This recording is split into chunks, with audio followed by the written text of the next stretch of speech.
Nag-ilis na po ko guys. Good morning guys. Karon nga buntag, nag-ilis ko og curtain. Ay, 1 month na tong akong curtain. Kamihan. Sa daghan ako nga curtain, kani ang pinakaganahan ako nga curtain kay silk ni siya nga may bulaklak. Ikan sa online ako gi-order, dugay na ni guys.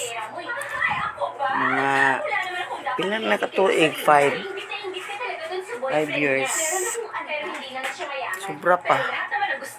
Pero mura lang yako bag-o kay ampingan man ako, di man ako padugayon para dili kalumtumon. Para akong daan. Pareha ni siya silk gihapon ni. Ano nga ko ang klase. Silk ni siya nga 14.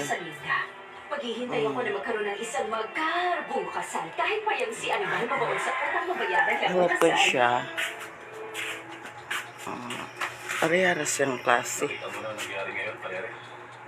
Sino pa ba ang dapat natin sisihin dahil nagpakasal silang dalawa ng palihin? Kasalanan mo yun. Hindi ko lubos maisip na si Fernando, Jose. Kaya yung magpakasal kahit lang sa open ko. Pati sa kwarto, nako, ibag-o nako, parehaan. Anong gusto mong gawin niya? Sabi na paninaw sa una sa kong pagpaninda dere sa balay. Pili ko curtain guys. Hindi ganun kadaling pakawalan ng isang taong mahal mo. Ay, napakarami pang babae rito sa bundok.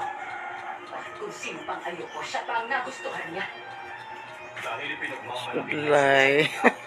Dahil sa bulay siya, Kaya mukat pang agi. nangyari na ang nangyari. Kaya kailangan lang natin tanggapin. Wa nang ko budget ani sa haircut ba, sige lang. pero kahit kailan, Pati guwang sa tag ma-iron. Thank you for watching. wala ka nang ibang ginawa kundi abusuin si Animal. May gusto pang